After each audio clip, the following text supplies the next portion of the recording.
it all starts, or the process starts right here, which is the mash tun. I got our equipment from a guy in Colorado who was brewing for about 15 years, and he was retiring, moving to Alaska by himself to build a cabin in the woods and commune with bears and whatever the hell he was going to do. And this was 7 years ago, so he was brewing during the first wave of craft beer in Colorado. These are converted dairy tanks. This was originally one big tank that was converted into a mash tun and a brew kettle.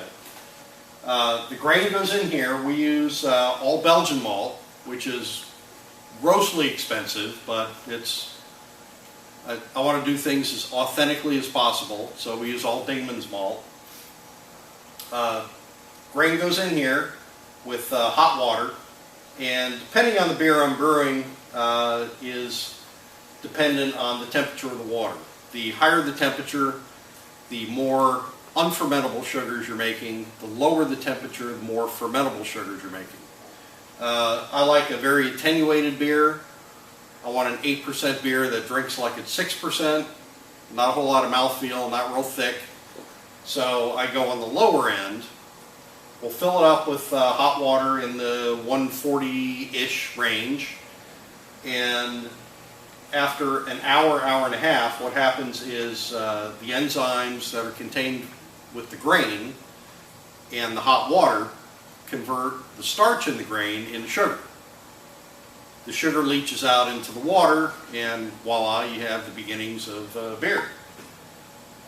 There's a false bottom or strainer on the bottom, so we pull off the liquid into the next vessel, which is our kettle. It's gas fired. There's just a big 400,000 BTU burner underneath. It's a glorified turkey fryer, if you will. The liquid goes in here. I'll fill it up to about 240 gallons. I do a 2-hour boil. Most breweries will do an hour, maybe 90 minutes. You know, Dogfish Head brags about their 120. You know, it's boiled for 120 minutes. Big frickin' deal. Every beer you've had tonight is boiled for 2 hours.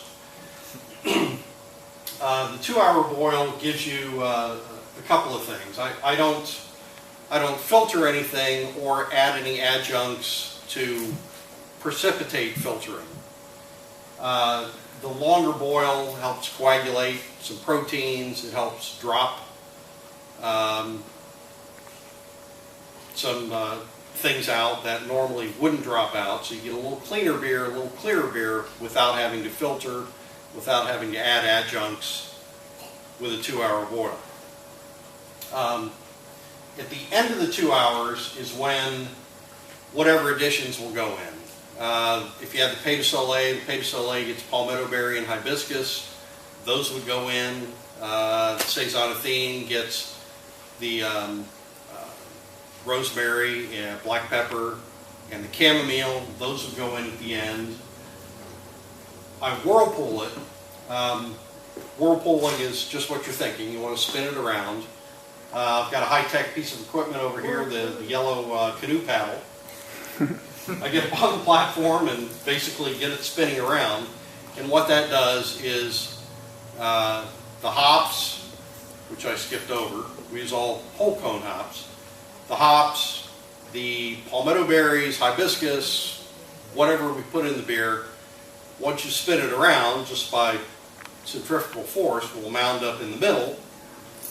Let it sit for about 20 minutes until it stops spinning. Then we'll pull the liquid off through a heat exchanger, which is this little silver deal right here. Heat exchanger will knock it down from boiling to whatever the room temperature is or the water temperature is that day. Florida, your groundwater temperature doesn't get real cold except for this time of the year. So half the time I've got to bolster it with copper coil and some ice to knock the temperature down. It gets it down to a reasonable temperature. We run into the fermenters. Up until that portion, most everything we did was pretty standard for other breweries except for the 2-hour boil. Once we get into the fermenters, which are the big round guys here, that's where St. Somewhere kind of steps aside from the majority of other breweries. I ferment in, these are red wine fermenters. They're flat bottom, straight sides, open top.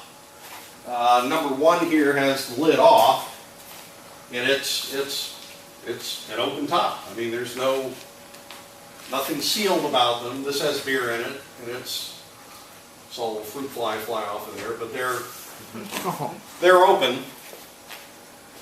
What that does is it allows whatever wild yeast is in the air to act on the beer along with our house strain of yeast. We pitch our house strain from fermenter to fermenter, and hopefully that's the dominant yeast. And then whatever wild yeast is in the air, whatever Brettanomyces, is secondary, but still plays a pretty big role in the flavor and the attenuation of the beer. These are also, as I mentioned before, flat bottom and straight sides.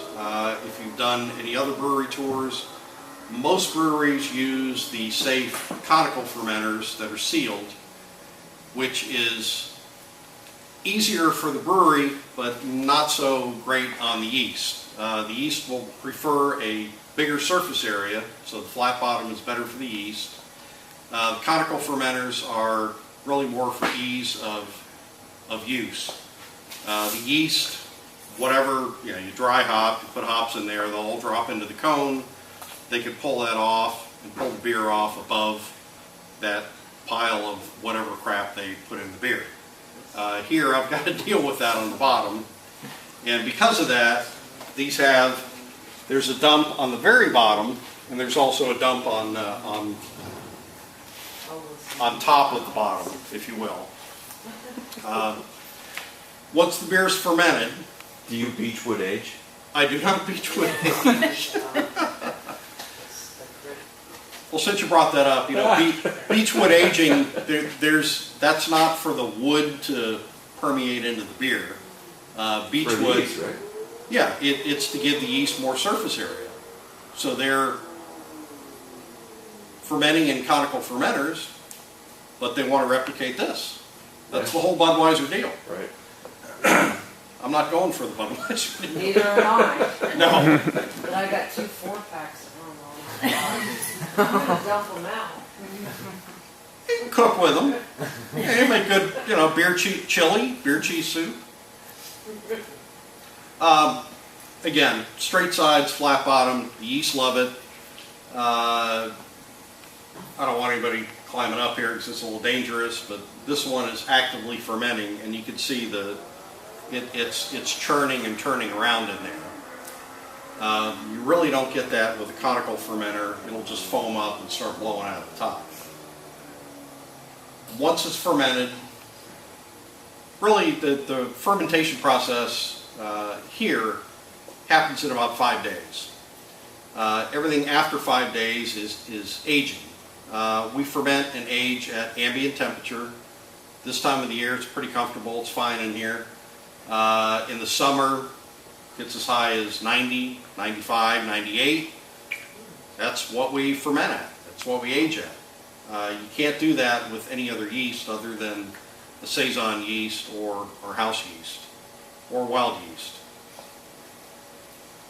After the fermentation is done, we'll have a 10-day, give or take a week, aging process, and we test it basically by pulling some off, giving it a little smell, a little taste, sensory test. If it's ready to go to package, it'll go either in the keg or the bottle. Everything we do is naturally carbonated and unfiltered. So the draft beer you've had, we are one of few breweries that distribute outside the brewery that are dumb enough to naturally carbonate in the keg. Very risky, very hard to do. The Caitlin is a good example. Pour a lot of foam. That happens about 10% of the time, 90% of the time they pour fine. But keg conditioning, you get a lot more stability. You can have the beer in your garage for 8 months. It's going to be fine. A filtered and pasteurized beer, if it's unrefrigerated for a week, it's toast. It's garbage. Our beer in the bottle and the keg, one and the same. Same product. Ages a little better in the bottle because it's also re-fermented in the bottle as it is in the keg. Bottles tend to age a little better because they're at the retail level, they're not kept cold, so they're kept on the shelf where they continue to ferment and age because of the yeast that's in there. The kegs will do the same thing if they're allowed to rest at room temp. That's the brewing process. The St. Somewhere process, or the St. Somewhere deal, is we've been around about 6 years, a little over, between 5 and 6 years. We are Florida's most widely distributed brewery out of this little half-ass operation. We're in 42 states. We're in Denmark. We're in parts of Canada, Quebec mainly, soon to be in Australia. So we're also exporting out of here.